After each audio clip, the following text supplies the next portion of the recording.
Hello, my dear friend, and welcome to the Spiritually Engineered Podcast, where we take a deep dive into the human experience from a spiritual perspective.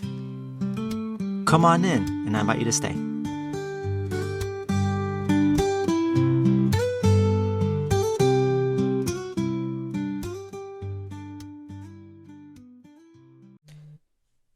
All right, so now let's get into the current month, the spiritual theme. And it's that time of year, the final month of the year, of the calendar year, as we start to transition into a new year. And of course, we have the Christmas musics and we have all the the marathons of A Christmas Story or whatever. The infamous Mariah Carey Christmas song starts playing on repeat and a lot of things. And all those are fine and dandy. I just want to get into the spiritual for today by getting into this month's theme. So we are in December 2025, and the spiritual theme of the month is magnanimity, right? Magnanimity. And to actually spell that for you, it's Magnanimity. Magnanimity. And so I would ask you, my friend, there's a good chance, or maybe you're really well versed in vocabulary, but there's a good chance you may not know what that means. I mean, I didn't know what it means. And so, but I want to ask you, if you had to define that word in your own, if you had to define that theme in your own words, how would you define that word? Magnanimity. And in addition, what experience do you have that relates to that word? Right? So for me, I like I mentioned, I don't know what that word means, so I'm sure, I'm going to use the dictionary definition to help kind of get jump started in this episode here, because that's a very interesting word. I probably might have heard it maybe once or twice before, but it's foreign to me. So my turn here. So to define that key word, so the definition I found was loftiness of spirit, enabling one to bear trouble calmly, to disdain meanness and pettiness, and to display a noble generosity. Another definition I found as well that I'm going to include here is generous or forgiving, especially towards a rival or less powerful person.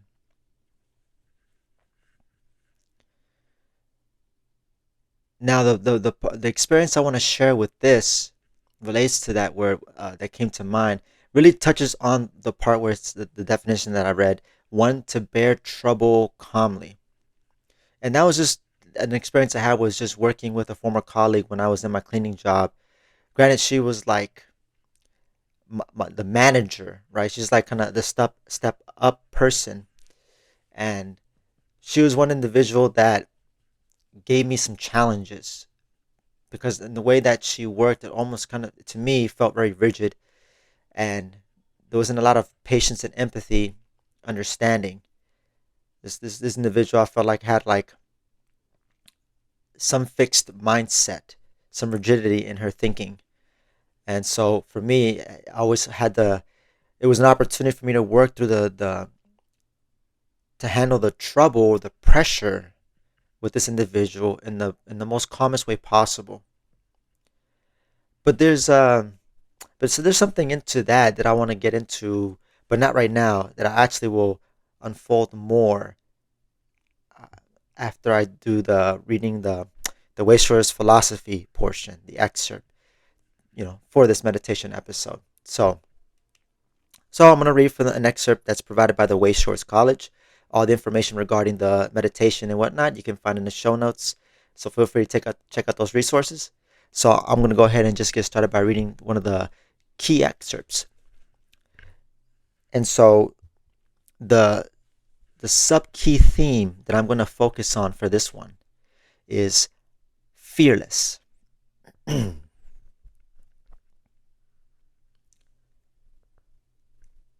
Fearless to learn, magnanimity to grow. My life purpose is my number one priority. A good measure of my progress spiritually is fear. Am I more fearful or fearless in my life's adventures? Part of my purpose each week, each month, each year is to be a little more fearless. Fear functions like confused souls. They show me where my energy is at. The areas I fear more fearful, I need to work on. To be without fear is not my focus. That happens naturally. But rather to fear less. This is not about running into danger, but rather about following through on my needs and wants. Otherwise, I will suffer and be punished by my fears. I think of it this way. In order to play the game of life masterfully, I need to release the ignorance that creates fear. It is a great soul who lives a fearless life. The magnanimity of spirit inspires me to be fearless. My magnanimity inspires others to do the same.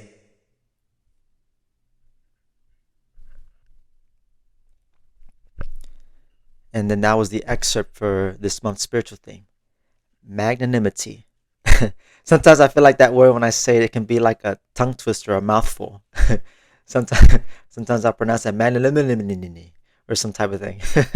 Even before this recording this, I was kind of rehearsing this a little bit. I'm making sure I pronounce that word correctly, and it came up. It's almost like you ever seen the movie Finding Nemo, where there was like I believe it was Nemo that had trouble or pronounce anemone, or it was like that sea anemone, an anemone or something. I don't know if it was Nemo or some other character, but I remember from that movie, it was always like a little comic relief there thing, or little comic thing, uh, comical moment of just like that mispronunciation. But also this kind of touches on like there's a bit of the childlike aspect to it too, you know, of like imagining a child trying to pronounce a word that's like not so simple and easy, and it's just the way that they pronounce is very cute and adorable, you could say. You know, at least that's what it reminds me. So I don't want to be like and this and all of this. So and yeah, so looking at the theme, the excerpt itself, you know, fearless, and so why I wanted to wait. So, you know, one of the interesting things about my colleague, you know, part of what wanted to, my former colleague, and wanted needing to work calmly with this individual, I can't help but notice, and one of the key components when it comes to fear, right? Fear is a very, to me, sometimes I feel like it's like a powerful drug sometimes. And, you know, that fight or flight, right? That sense, that feeling for me was like something's like a threat to my beingness. This it's important that I make sure that that my motives are clear. And part of what it means to be clear is that it's not based on fear, right? Is what I'm doing based on fear or is it based on love? And so that's something that I think is important to check oneself from moment to moment, because it's one of those things that can really slip in very easily, very quickly, right? Is when you're doing something, and especially it could be around relationships and things like that. I know I can identify, you know, I can think about for myself, where that fear can come up. That really stems back from like people pleasing and things like that, mind you, for me. So like, what are your motives? You know, it's important to have clear motives. Now, here's an interesting thing. The part that I really appreciate about the excerpt where it says, this is not about running into danger, but rather about following through on my needs and wants. Right? So for me, I remember I think about some stuff where I have this fear, right? Where I know it feels like a challenge to do something. At times for me, it can be like, posting more on social media and just sharing spiritually with people. So I have some fears around that because of like what family members that I have connected on there, uh, other friends and like former colleagues and what they may say about me, and I get, there's this component of being super self-conscious, right? And that's like an out of balance. um I believe that's from my understanding, because I remember taking the chakra course recently. It was like in the span of 7 weeks. I believe that has to do with the outflow chakra. And for those that don't know this, it's the third eye. My understanding of it, it's the outflow chakra. The sharing, my outflow, if I'm not mistaken. And it's, or it might be, or again, I have to double check this here for a moment. Okay, so let me. I took a moment. I kind of did a little pause here on recording. Okay, so it's actually the throat chakra, the relating. That's the one where it's like if I get so self conscious, then that will go. That's basically an indication that I'm out of balance in that area right there, in that energy center, the the thyroid, the relating chakra. Yeah, so that's where it can get me, like the fear, right? Being self conscious and what I'm sharing. That's the part where the challenges I'm working on, right?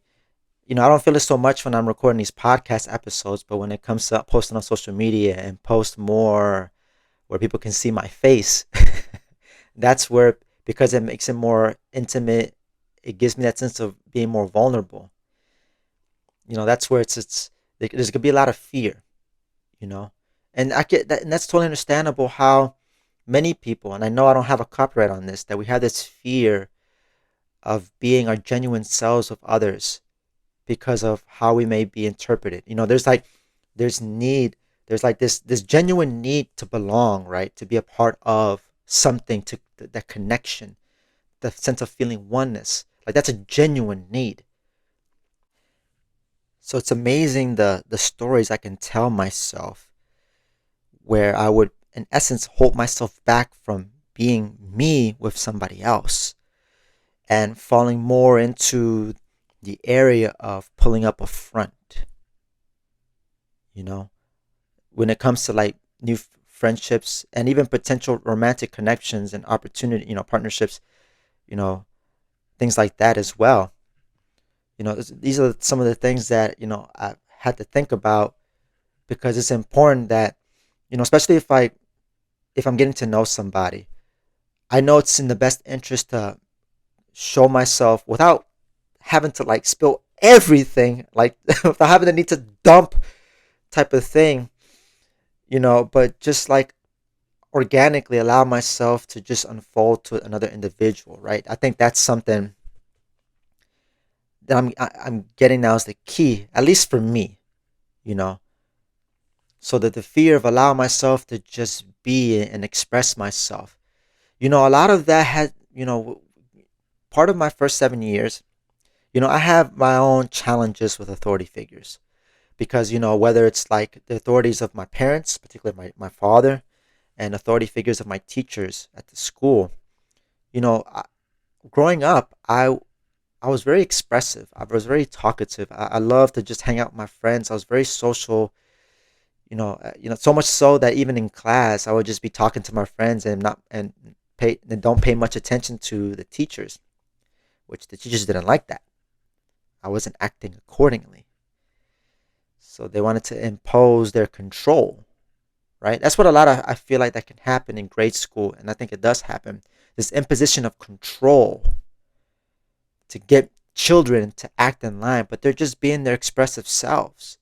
And all that conditioning, like for me, what that did to me, because just before I get into it, because of that, I would often get in trouble, right? And I would go into conferences and the things that my teachers would tell my dad, my parents about what I've been doing that's wrong, that's whatever, right, was just talkative, talkative, talkative. And I feel like there are a lot worse things I could have done to like really be a nuisance or trouble to like I wasn't a very like rebellious kind of guy. And if I did any kind of rebellion, it'd be ruminating, okay? That's the sort of individual I can be sometimes if I'm not careful. The out of balance. And so with that comes the physical reprimand. I got it from my parents, and I even got it from teachers in school. It was a thing, back in the day, that it was permissible to hit students, and I got hit by a couple of my teachers because I was acting out of line. And part of a lot of that conditioning, that programming for myself, feeds the fear. There's like this thing, that dynamic of that kind of hurt, and then for me, trying to move towards as a content creator to share, which is something I genuinely find fulfilling. But it's that fear that can just get in the way for me because of that, what I have in my background. I don't know if you can relate with this, but it's like that imposition in the authorities. That's something that's, for me, it's always like it's something that I still work with. I still try to work through and try to outgrow. But it's taken some time. Clearly, it's taken a lot of times. Here I am, age of 33 right now, and talking about grade school, right?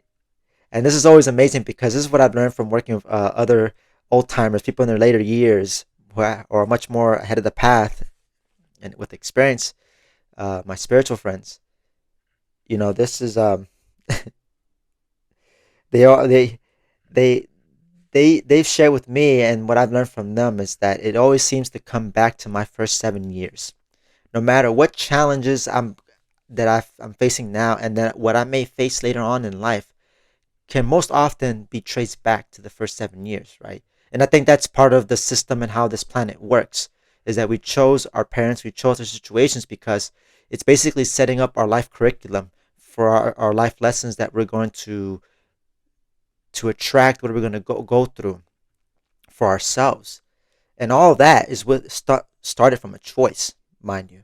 At least this is something I'm learning.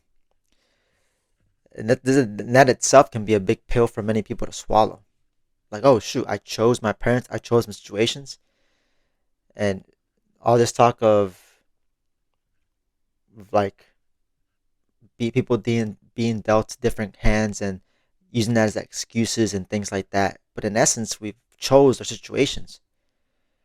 Because when you look at the way I have, in my experience of, even looking at my successes and other people's successes, is looking at all of that tells me that as a soul, you and I are powerful, unstoppable,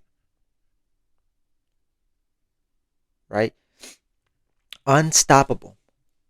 But those fears, those fears, can feel like kryptonite, to me at least. Can feel debilitating. And it's not a great feeling. And this is one of those areas for me where I can practice more patience with myself and empathy and compassion. Because I can get myself so caught up in the fears that I know that are there. Right? Like I know one area that I'm kind of working on that, where fear kind of pops up for me. At my job, I do trail maintenance on a bike. And part of our work is we trim vegetation. And one of the areas that, as far as the plants that we have to be aware of, between invasives, locals, one local plant, it's native, is poison ivy. And for me, I have, whatever the reason, and this is something for me to explore within myself, and I haven't taken the time to look into it. But poison ivy strikes up some fear within myself. And part of it because I did some research on poison ivy, and one of my regrets, because then the visuals kind of like ingrained in my mind of like the rashes that people have gotten. And there have been some extreme videos that pictures that I've seen online, and that didn't help, which enables enables more of the fear, right? But I'm at a place where I'm actually a lot more better where where I fear less of poison ivy. You know, I remember just one day I was with one of my colleagues and we were actually working in a strip on the trail that is notorious. I call it Poison Ivy City because there's a lot of them. And like I think in the stretch of like 100 yards, maybe 150, there's like you can see poison ivy. It's just crazy, you know. And I remember we took I was using the opportunity to just work with my tools to help clear away the some of the poison ivy that my colleague had used the power tool to trim off. And I was taking some precautions, and so I was up there, in it, right, and just like, all right, I'm doing this, taking it easy, taking the deep breaths, and then just like clearing off the stuff and just being aware, right? And I think for me, was it what helped me in that experience, not being so fearful. Part of it when it comes to fear, there's the excerpt talks about ignorance. The ignorance and fear go hand in hand. When I have the facts of a situation, there's less reason to worry and less reasons to fear, right? Less reasons to fear, less reasons to worry. But I definitely want to highlight worry because that's something that I also deal with in my own experiencing life day to day. Worry. And when I don't have the facts, then my mind will start going off or off and on and on and on. And this is true for me and what I've learned so far in my worries about my physical body, right? Like health worries. Like that right there, boom, prime suspect number one for me. But when I get the facts and I try to do some digging, some researching, and let go of the fear, but just get into the facts, I can worry less, I fear less.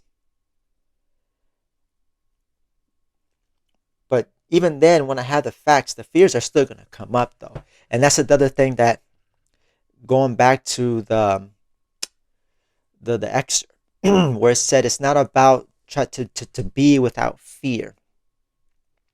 What do you like? Before I even get into it, if I invite you to pause this episode for a moment. What does fearless mean to you? What's that about? What does that mean to you? And you can use definition or you can use an experience. It doesn't matter. But what does that mean to you? So for me, in my understanding, I know that I will always be, I will experience fear because of the programming, the conditioning, many things. And also I can pick it up, that fear from other people in the environment, right? This is part of like being spiritually sensitive and being one with all. So to be able to feel all sorts of things, the emotions and whatnot. So for me to be, like what the excerpt talks about, it's not about being without fear. Um, I think is to be fearless is like my ability to be able to work through the fear when it shows up. When it comes up within myself, is being able to trust myself, believe in myself, and be able to just go through an area or going in uncharted territory where I feel fearful, right? And that could mean following through on an action, on doing on something that in my mind it there's fear, there's worry, but still doing it anyway. You know, I think about my time when I went to St. Croix those several years ago, jumping off a bridge. And I was with some good friends of mine, and mind you, it wasn't that high of a bridge, but it was a good amount to stimulate fear. I'll tell you that much. But I think in that moment, I had to trust myself, just exude trust, and I just allow myself to go off that bridge. And mind you, it took me like minutes. It took maybe like 5 minutes or something. I was just like in my head, just like ruminating. Oh my God, what.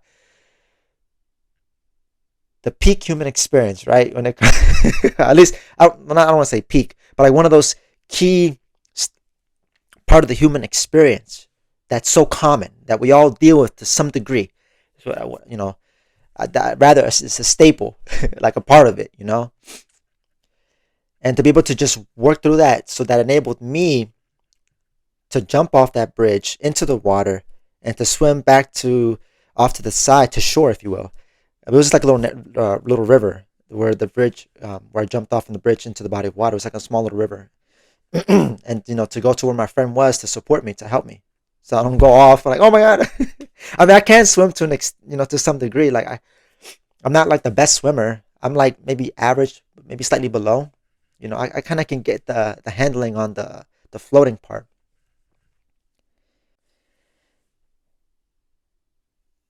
And so let me take it back from here now. On at least with this excerpt, being at least where so talking about that from fearless. So that's my thoughts on being fearless, right? It's being able to work through the fear when it comes up, and to have courage and to still follow through, you know, on my actions, and to even be comfortable with the uncomfortable feelings that fear can bring up as well, so that it doesn't numb me. Excuse me. It doesn't paralyze me. You know, from the excerpt, I remember there was like this creator. He's a creator, but then also he does talks, and he's basically all about this, helping people, and personal empowerment, things like that. And one of the things that he mentions, because it's like when it comes to fear, I remember I had this thought like, man, if I just maybe if I face my worst fear, then maybe I won't. I'll be fearless. It's, because I had like a different understanding of fear. That like, man, I need to be without fear. I need to be without fear. I always think these thoughts and stuff like that, but that isn't necessary. Don't need to. I mentioned the jumping off the bridge part. You don't have to experience that or jump to that degree to work on being fearless, right? You don't have to do all this, or even just be at a great height. At least the fear heights. I know, like I'm just trying to think of like those extreme fears, right? What this creator said that stuck with me was, if you play to win, your triggers will find you. So to swap out some words, if you play to win, fear will find you. But what do I mean by play to win?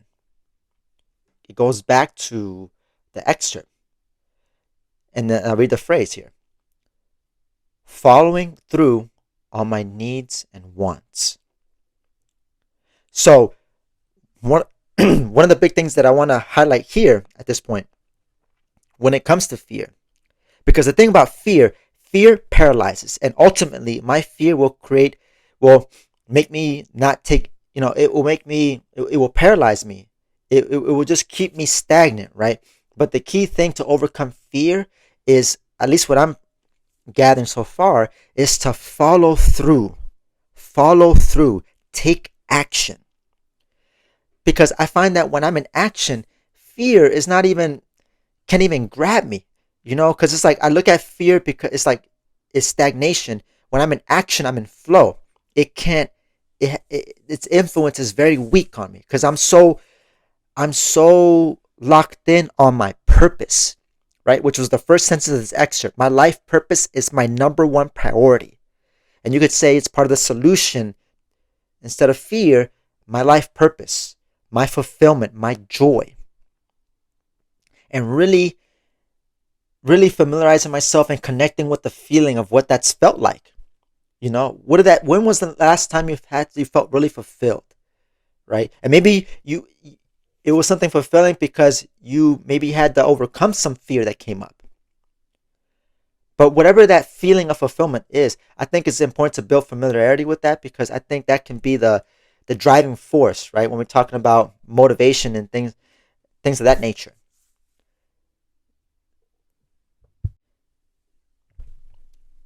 So I think, what can help with the follow through. And I want to share another story, a little moment here that I think really captures a lot.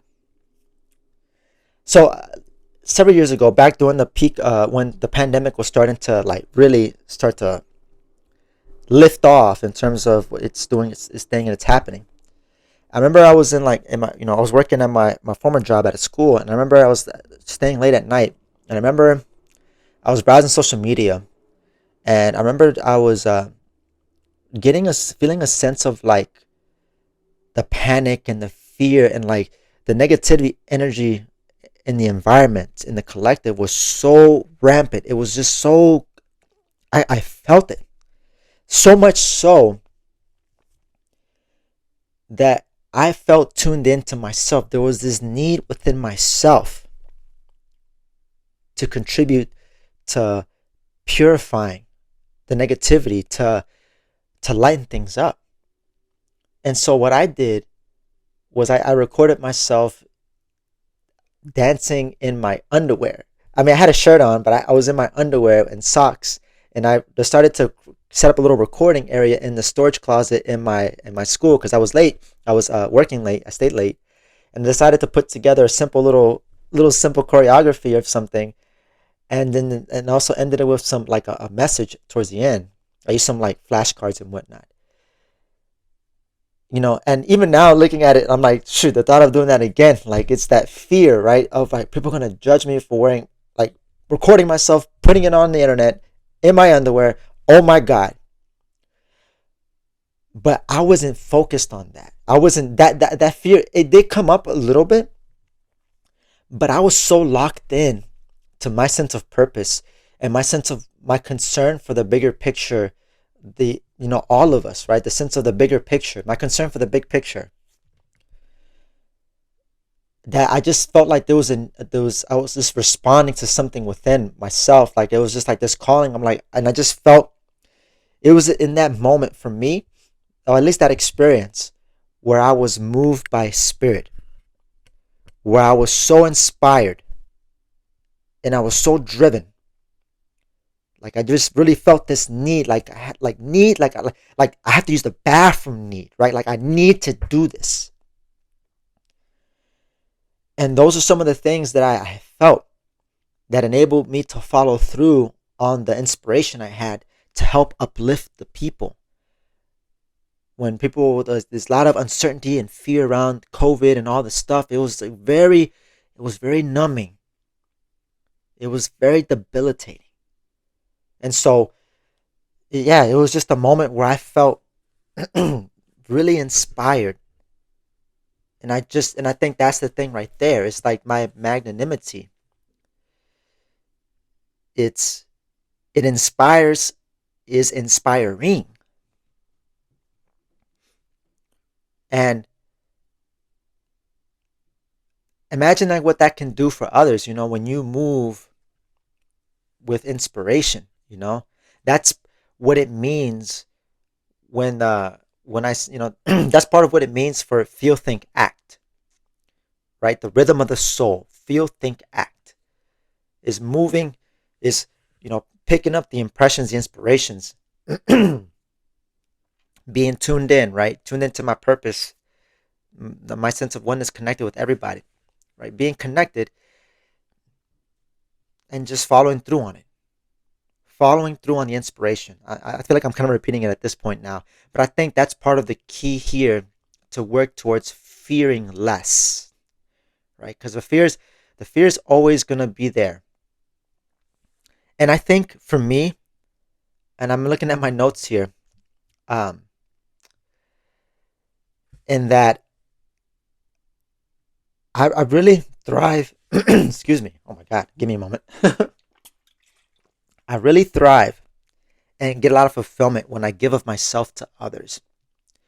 So that coupled with the follow through to give of myself freely to people, that was part of what was going on too in that situation when I was like putting together, like doing the whole thing with, getting excited about putting together this video of like myself dancing in my underwear to post on social media because I wanted to give and I wanted to help be of service to people, right? Because I know that's something that's fulfilling to me. And so going back to now where I was earlier, to be fearless, as to move and to move by inspiration, to move by spirit, and with this desire to just give of yourself from a place of abundance, not from a place of lack. There's an important distinction there because giving from a place of lack creates burnout. Giving from a place of abundance creates fulfillment.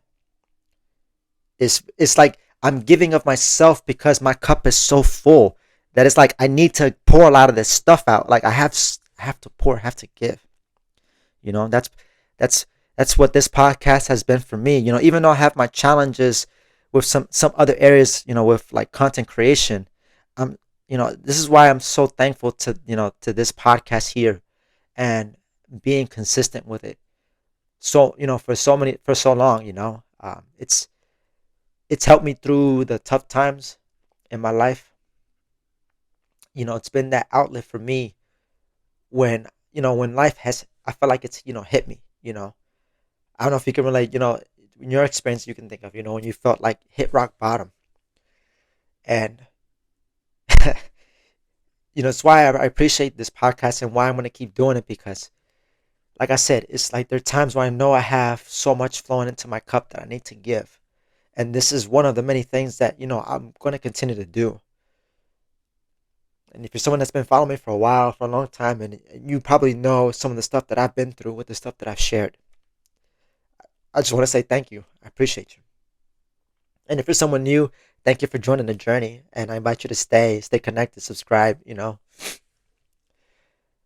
so I think that right there is like those are some of the powerful forces that can really help overcome fear. And fear is only as strong as how much energy I put into it. And to get myself to not put so much energy into it requires, at least for me, looking at what's causing me to put so much energy into fear. And I'll default back to what I'm saying, what I mentioned earlier about my first 7 years, 0 to 7, like those formative years are crucial in terms of like getting insights into what affects me and how I can give into fear so easy. And so I just kind of gave you a sense of, from my background, of what's affected my ability for me to share something that genuinely fulfills me, yet that fear can get in the way. So if you follow through on your needs, I think part of what following through on your needs and wants may require you at times to be outside of your comfort zone. But I think it's important for that. And I think with fear wants us to be comfy. But to me, comfy is dangerous. Because to me, comfy, and I'm specifically using that word, comfortable is different. I don't see that as negative. Comfy, to me, that's rigidity. That right there is resistance to change. Because guess what? Change is the one constant in life. We all go through changes, physically and spiritually. That is a need as a soul spiritually. That is flowing water. That is when we're in flow. That is part of who we are. We're always progressing and evolving. If we don't do that, we experience the vibration of dying and suffering. And that is not the fate of anyone. That is not what we're destined for. We have a choice to rise above or to succumb. But man, does my experiencing, that can be real kicker, because there have been times when I've given in to the fear because of my conditioning, my programming. I say this with awareness, but remember, you can have an idea about something, you can have an awareness of something, but the experience itself, how you feel, and when you're navigating that, says everything.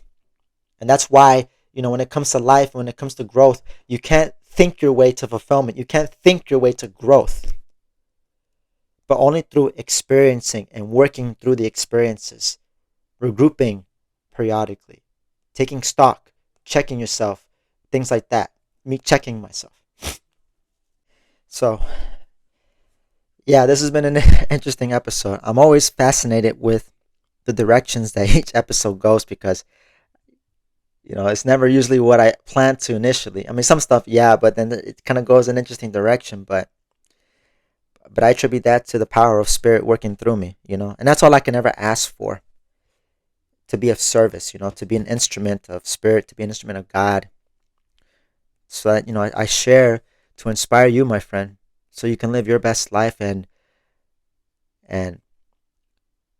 me inspiring you can help you inspire others. It's like that ripple effect, right? I'm a firm that the ripple effect, the water drop, the ripple effect, that to me is a powerful symbol spiritually for me, because that right there can just show what we're capable as individuals and as a whole. You know, one person inspires another, and that person can inspire its tens people, and those tens people can inspire hundreds, so forth and so on. And because of that, that's why I still, that's part of the reason why I'm still doing this podcast. I don't care about being popular or anything like that. I'm grateful for anybody that comes across these these episodes. Whether it's for a period of time or if they stay for a while. It's all up to, it's their choice. If you want to, if you choose to stick around with me, I appreciate it. And if you have been, I'm grateful to you so much. Thank you, thank you. But I always intend to have this podcast like a little watering hole for people. For wherever they are in their lives. And if you happen to come across this and you're new, understand that this is no accident. And especially if you're new and if you're listening to this part of the episode, if you listen this far in, there's definitely no accident here. No accident here. And yeah, so to close off this episode, this is, or at least this meditation segment. When fear comes up, I think it's to know that it's okay. Everything's gonna be all right. And I think the more you practice feeling that energy, that vibration, the vibration that I know my guidance have shared with me that they feel, right? Because they don't fear for me. Our guidance don't fear for us. They don't worry because they have a bigger picture. They have a lot more facts, right?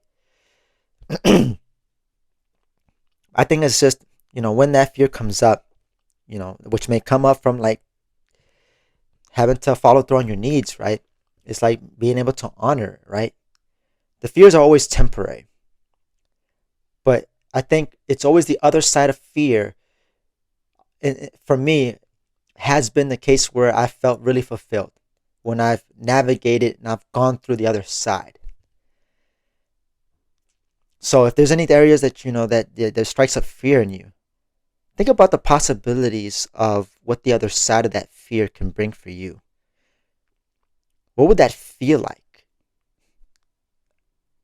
How fulfilling would it be for you? And maybe if when fear comes up, perhaps how can you approach it differently? Instead of succumbing into it, how can you work with fear differently? How can you make actually fear work for you?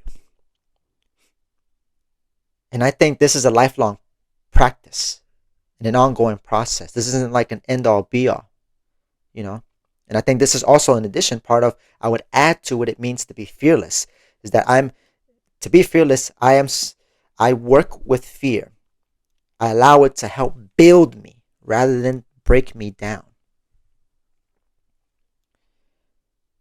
And so, if you play to win, the odds are you'll probably come across something that'll feel scared and fearful, and it's okay. I think that's an important thing to acknowledge. It's okay. It's no big deal. And tune back in, tune to your purpose, tune into those times you felt inspired, fulfilled, you felt lighter. And just, fear is just that stepping stone. Can be that stepping stone for greater fulfillment. So I hope that perhaps I can, give you a different perspective on it. And, and all this is easier said right now. Is, again, when it comes to the experiencing, that's the kicker part. Because and I'm aware of this, 100%. Like with me and Poison Ivy, I've come a long way, but it's still there. I'm still got some fear there. But I'm working a job where I have the opportunity to work through on that. And I think for me, I trust in my own timing. you know. And I think with the trust and the patience and just allowing, I think those are some good things that can help anyone work through fear. And if anything, I know that you're capable of it because I've done it before. And if I can do it, so can you. You are fearless. A fearless soul with a physical body.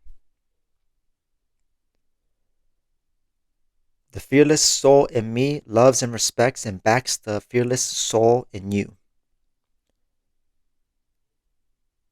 Right? And remember, you are a soul. You don't have a soul. I just want to plug that in there too. We are a soul. I am a soul. We are energy. So we are one. So this has been another episode of Spiritual Engineered. I'm your host, Alvin Cepeda, signing out. And as always, take care, my dear friend.